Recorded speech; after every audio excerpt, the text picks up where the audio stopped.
born in obscurity 2,000 years ago in a remote corner of the Roman Empire, and yet today there are Christians in every country of the world.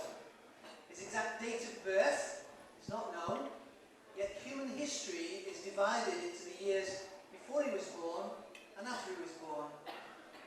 Except for one brief period during his childhood, his travels were limited to an area about the size of Wales, but today his influence is literally worldwide, and his followers form the largest religious grouping that has ever existed. His public teaching lasted only 3 years and was restricted to a few parts of one of the world's smallest countries, yet today purpose-built satellites and some of the world's largest radio and television networks beam his teaching across the world. Pretty much everybody accepts that Jesus existed. Even Richard Dawkins, who is very passionately anti-religion, accepts that Jesus was a real person. The key question is, who was he? And who are we to believe on who Jesus was? Some people give us some very different verdicts on who Jesus was. If you've seen the film The Da Vinci Code, or if you read the book, you'll know that Dan Brown had turned up some evidence, as he said, that showed something very different to what the Gospel accounts tell us. Apparently Jesus married Mary Magdalene and had children by her. Or what about the Gospel of Judas? You may have heard of this. This came to light in recent years. It was published in 2006 by National Geographic. This ancient document of about the 2nd century AD gives information. According to this document, all the 11 disciples all got it wrong about Jesus, and they all misunderstood, and only Jesus actually got it right. Sorry, only Judas got it right. In considering the claims, all these claims, the logical thing for us to do is to examine the evidence. The New Testament points to a very different picture to the one of the Da Vinci Code or the Gospel of Judas. So, which evidence is stronger? Which one should we believe? Last time, Richard explained to us how ancient authors corroborate the Gospels. He shared about how the original texts of the New Testament are far more reliable than many other ancient texts that nobody questions. For example, we have many, talking about Julius Caesar and Alexander the Great. We've got far more evidence for the New Testament than for either of those.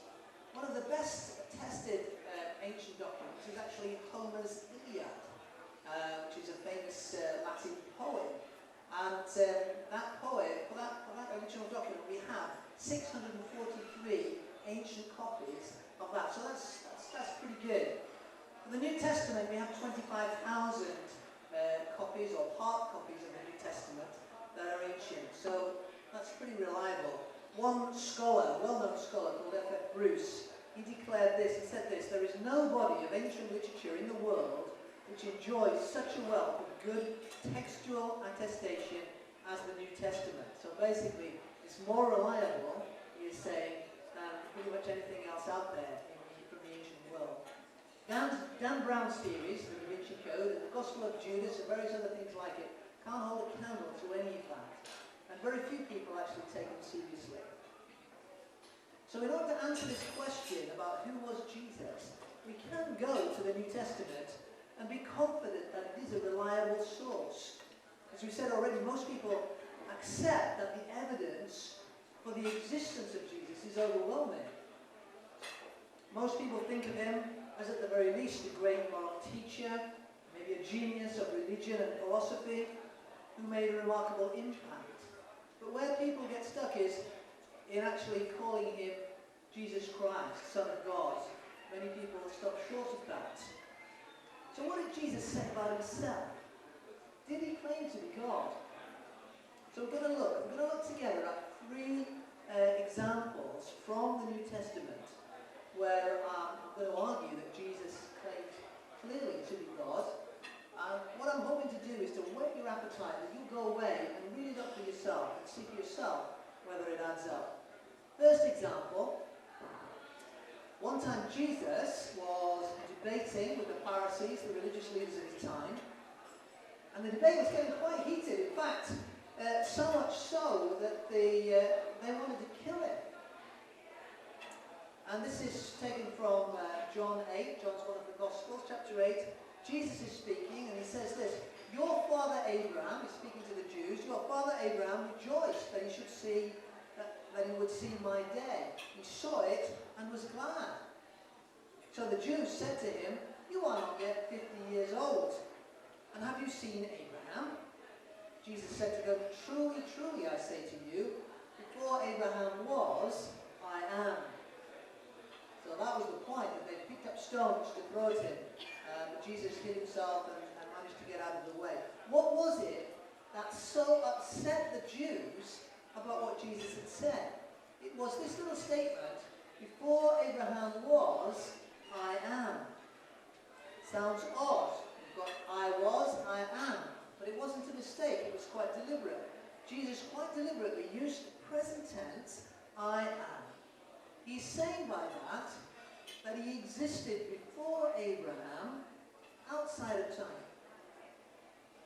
In saying that, he's claiming to be God, because only God exists eternally outside of time.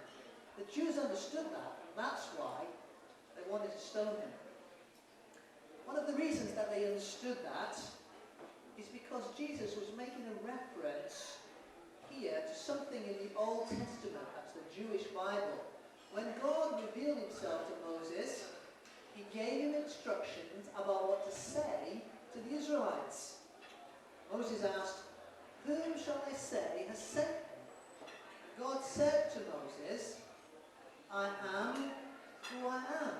This is what you are to say to the Israelites: "I am has sent me to you." The Hebrew name for God, Yahweh, is the third person of the verb to be. So when the Jews spoke about God using this name Yahweh, they were using his name and they were saying, "He is," the third person of the verb. But when God spoke about himself, he said, "I am."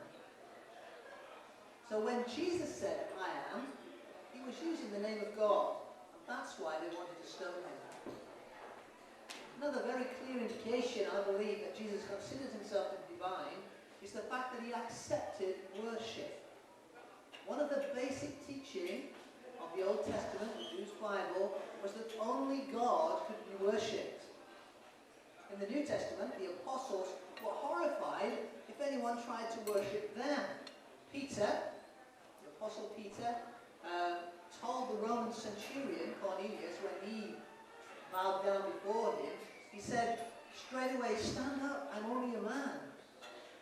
When Greeks tried to offer sacrifices to Paul and Barnabas, they rushed out, they tore their clothes in great distress, they pleaded with the crowd, "Men, don't offer sacrifices to us. Why are you doing this? We're only men like you."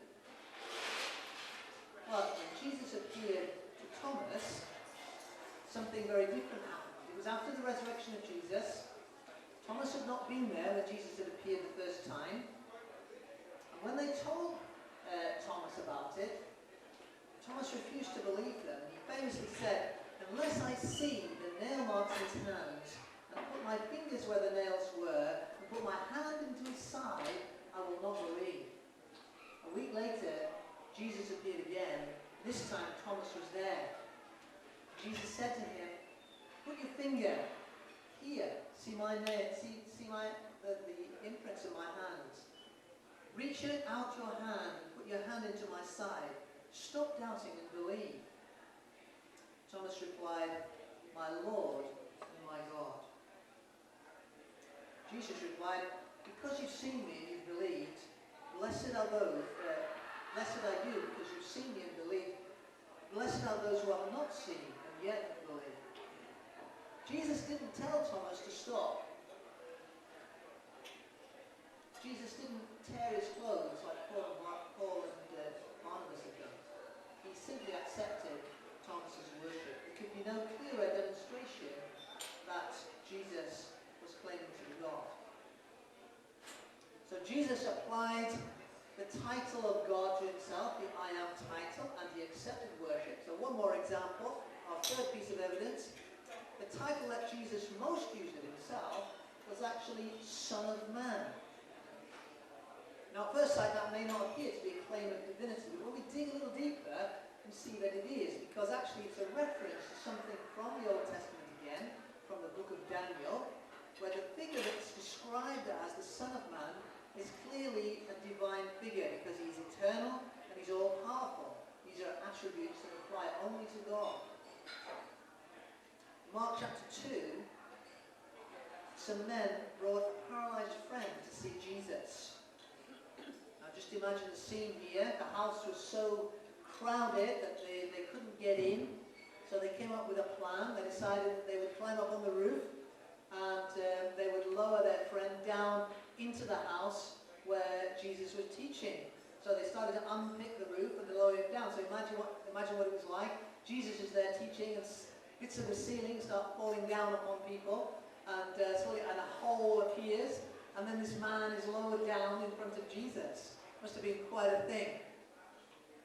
The first thing Jesus said to him was this: "Son, your sins are forgiven." The Jews were shocked.